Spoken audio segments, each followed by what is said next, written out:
Doctor صاحب صدقہ جو ہے وہ بلاؤں کو ٹالتا ہے، یہ بھی ہمیں بتایا گیا، پھر یہ بھی بتایا گیا کہ صدقہ کرو اور سب سے افضل ترین صدقہ وہ ہے جو کہ آپ اپنے اہل و عیال پہ کرتے ہیں، گھر والوں پر کرتے ہیں، لیکن کوسچن اگین وہی ہے کہ صدقہ و خیرات کہاں کیا جائے، زکوٰۃ کہاں دی جائے؟ اصل ضرورت جب کہا گیا ہے کہ آپ کے ایون اپنے گھر پر خرچ کرنا بھی صدقے میں آتا ہے، تو پھر مستحقین کو تلاش کرنے کا کیا جواز رہ جاتا ہے؟ بسم اللہ الرحمن الرحیم. بہت ہی اچھا آپ نے ٹاپک کا آغاز کیا، لیکن میں ایک تصحیح کرنا چاہتا ہوں مولانا صاحب کی. پہلی چیز تو یہ ہے کہ جو صدقے کا لفظ ہے یہ بڑا وسیع ہے جی، اور صدقے کا معنی ہے کہ اللہ تعالیٰ کی خوشنودی کے لیے اللہ تعالیٰ کے راستے میں خرچ کرنا. سبحان اللہ. اور صدقہ اور خیرات کا لفظ بھی اصل خیر سے نکلا ہے. اس کا معنی بھی یہی ہے کہ صدقہ اور خیرات کا کہ آپ اللہ تعالیٰ کی خوشنودی کے لیے اللہ کی راہ میں خرچ کریں. جی. اب صدقہ کا معنی کیونکہ بڑا وسیع ہے اس لیے صدقے کی 3 اقسام ہیں. ایک صدقہ جس کو آپ فرض کہتے ہیں اس کو اللہ تعالیٰ نے زکوٰۃ کا نام بھی دیا، اور جسے مولانا صاحب فرما رہے تھے کہ اللہ تعالیٰ نے جہاں جہاں نماز کا ذکر فرمایا وہاں پر تقریباً 80 مرتبہ جو ہے وہ اللہ تعالیٰ نے نماز کے ساتھ زکوٰۃ کا حکم بھی دیا. جی. تو اس کو تو فرض کہیں گے اور وہ صدقہ جو ہے وہ فرض کہلائے گا. اور اس کے جو مصارف علامہ صاحب نے کیا کہ وہ 8 بیان کیے ہیں. اب اس کے بعد 2 صدقات رہتے ہیں. ایک ہے صدقہ واجبی جس کے اندر صدقہ فطر آتا ہے، اس طرح کے جتنے ہیں. اور پھر ایک صدقہ واجبی وہ ہوا نا جو ادا کر دیں تو ثواب ہے، نہ کریں تو جو گناہگار ہوں گے، جیسے کہ آپ نے صدقہ فطر دینا ہوتا ہے. اور سرکار دو عالم صلی اللہ علیہ وسلم نے فرمایا کہ آپ کے جتنے بھی احباب ہیں اور گھر میں اگر چاند رات کو اگر آپ کا کوئی مہمان آ گیا یا اگر کسی بچے کی آپ کے گھر میں پیدائش بھی ہوگی تو اس کا بھی صدقہ جو ہے وہ آپ کو صدقہ فطر دینا پڑے گا. ٹھیک ہے. اب آپ کا جو سوال تھا اس کی طرف آتے ہیں. دیکھیں سرکار دو عالم صلی اللہ علیہ وسلم کی جو اسلوب ہے اور جو سنت ہے اس میں صدقہ جو ہے وہ گھر والوں کو نہیں دیا جا سکتا، صدقہ جو ہے وہ باہر دیا جاتا ہے.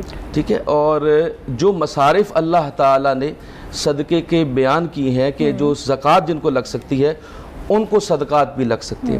اور اس میں جو سب سے ایک اللہ تعالیٰ نے ایک یعنی وسیع کر دیا اور اس کو ایکسپینڈ کر دیا، اس ایکسپینشن ایسی کی جو فی سبیل اللہ کا اللہ تعالیٰ نے لفظ بول دیا کہ اللہ تعالیٰ کی راہ میں خرچ کرنا.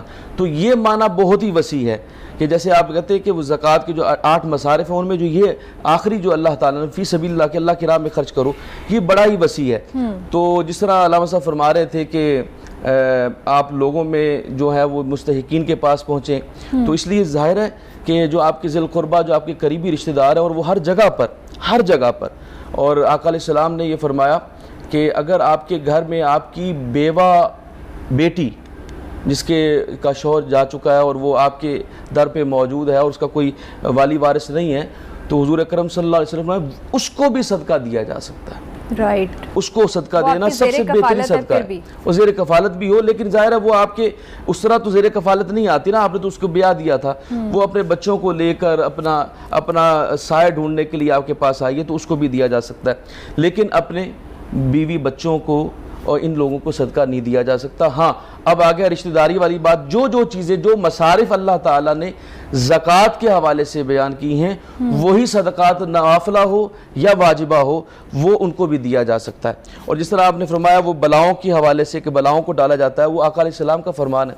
حضور اکرم صلی اللہ علیہ وسلم نے فرمایا ایک تو بڑی اہم بات، حضور صلی اللہ علیہ وسلم نے فرمایا کہ جو صدقہ ہے وہ اللہ کے غضب کو ٹھنڈا کرتا ہے. ٹھیک ہے. اور آپ کو دوزخ سے دور کرتا ہے، یہ آقا علیہ السلام کا فرمان. اور پھر حضور کرم صلی اللہ علیہ وسلم کا یہ بھی فرمان کہ صدقہ جو ہے وہ 70 بلاؤں کو ٹال دیتا ہے. تو یہ جو پریکٹس جیسے آپ دیکھتے ہیں نا کہ زکوٰۃ کے اندر تو ایک خاص جو اس کا ایک پیٹرن ہے کہ آپ ایک سال گزرا ہو اور ایک خاص نصاب ہو، لمٹ بھی ہے اور کیونکہ وہ فرض ہے.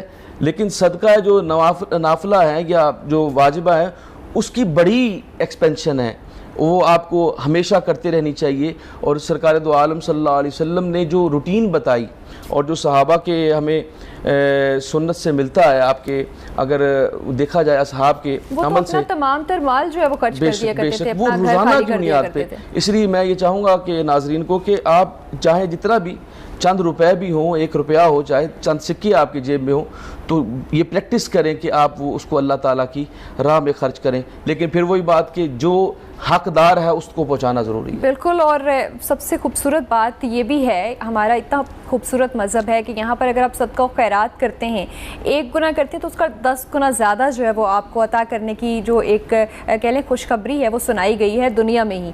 اچھا ڈاکٹر صاحب، اگر اسی بات کو آگے بڑھائیں، تھوڑا سا ذرا دوسرے اینگل سے بتائیے گا کہ ہم بطور جو اگر سٹیزن کوئی چیز معاملہ اگر ہم دیکھتے ہیں کہ ماہ رمضان میں بہت زیادہ زکوٰۃ و خیرات کرنے والے لوگ موجود ہوتے ہیں، لیکن اتنے زیادہ لینے والے، خود انسان کی ذمہ داری کیا ہے، اس کو اپنا کیسے احتساب کرنا چاہیے کہ کیا وہ صدقہ و خیرات یا پھر زکوٰۃ لینے کا حقدار ہے یا نہیں؟ انسان خود بھی تو اپنی احتساب کر سکتا ہے۔ سب سے پہلی بات تو یہ ہے کہ ہم 2 چیزوں کو مکس اپ کر رہے ہیں۔ ایک تو ہے زکوٰۃ۔ زکوٰۃ کے احکامات بالکل الگ ہیں۔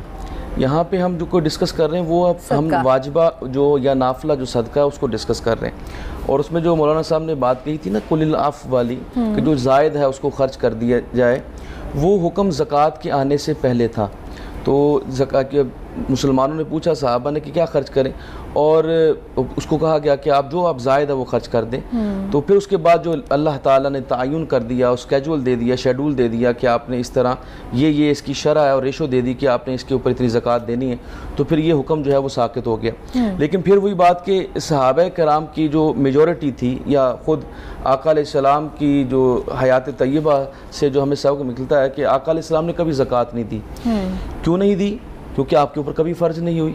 تو اتنا مال جمع کرنا ہی جو ہے، کیونکہ زکوٰۃ کی ذرا اس کانسیپٹ کو سمجھیں کہ زکوٰۃ اصل میں یہ ہے، اس کو اس اینگل سے لیں کہ جب انسان، کیونکہ ظاہر ہے انسان کو محبت ہوتی ہے مال سے، اور وہ اپنے بچوں کے لیے اور اپنے لیے اس کو اکٹھا کرتا رہتا ہے، تو اللہ تعالیٰ نے کہا کہ اگر آپ کو محبت ہے اپنے مال سے تو کم از کم جو تم پہ فرض کی گئی ہے نا، وہ 2.5% کے سال بعد اتنی تو تم نے دینی۔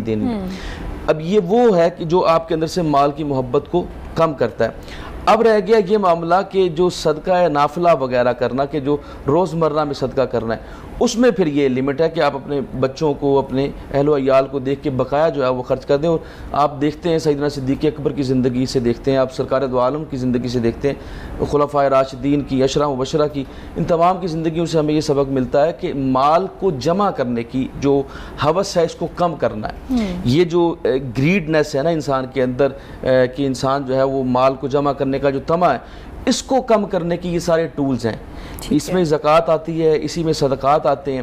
تو جتنی انسان کی محبت مال سے کم ہوگی، ان کے یہ مینز ہیں، یہ وہ ذرائع ہیں جس سے انسان کے اندر جو محبت ہے مال کی وہ کم ہوگی۔ اور جو آپ کا سوال تھا وہ یہ ہے کہ ظاہر ہے جی کہ ان دونوں حوالوں سے آپ نے اگر زکوٰۃ دینی ہے یا آپ نے صدقات دینے ہیں، تو جو اللہ تعالیٰ نے مصارف بیان کیے ان پہ غور کرنا ہوگا کہ وہ کون کون سے مصارف ہیں اور وہ کس اس کیٹیگری میں آتے ہیں کہ نہیں۔ اور دوسری بات یہ کہ جب یہ اس بندے کے اوپر بھی ڈیپینڈ کرتا ہے، جیسے ہم نے کہا کہ ہمارے ہاں تو کیونکہ جب تقسیم ہو رہا ہوتا ہے تو وہ بے شمار ایسے لوگ ہوتے ہیں جو کہ اس کے اہل نہیں ہوتے، لیکن وہ اس میں شامل ہو جاتے ہیں اور وہ لائن میں لگ کے وہ بھی لے لیتے ہیں۔ تو یہ ایک برا عمل ہے۔ اور اس میں ایک اور میں بات کہوں گا کہ آپ حضرت عمر بن عبدالعزیز کا دور دیکھتے ہیں تو زکوٰۃ لینے والا کوئی نہیں ہے۔ تو اس کا یہ مطلب نہیں کہ سارے ہی امیر ہو گئے، مطلب یہ کہ خودداری، معاشرے کے اندر خودداری پیدا کرنا، یہ خودداری اور پیدا کرنا، اویئرنیس ہے نا کہ یہ زکوٰۃ ہے، یہ صدقہ ہے، آپ اس اگر لے رہے ہیں تو کیا کسی اصل حقدار کا حق تو نہیں مار رہے۔ اور اس میں ایک اور میں ایک آخری جملہ عرض کرنا چاہوں گا، اس میں یہ بات ہے کہ آپ نے جب زکوٰۃ دینی ہے نا، تو زکوٰۃ آپ اس طریقے سے دیں کہ وہ بندہ کل کو خود اپنے پیروں پہ کھڑا ہو جائے۔ میں اس کی مثال دوں، اگر آپ نے 100 بندوں کو زکوٰۃ دینے کا ارادہ کیا ہے، اس کی جگہ پہ آپ 1 یا 2 بندوں کو زکوٰۃ دے دیں تاکہ وہ کل کاروبار کے لیے وہ کوئی کام سٹارٹ کر کے دے دیں، مچھلی پکڑنے کا طریقہ کار سکھا دیں، جس طرح سے کہا جاتا ہے کہ بجائے تاکہ وہ خود اپنے پیروں پہ کھڑا ہو، اگلے سال پھر وہ خود جو ہے نا زکوٰۃ لینے کا اہل نہ ہو، بلکہ آگے دینے والا بن جائے۔ اور اسی طریقے سے یہ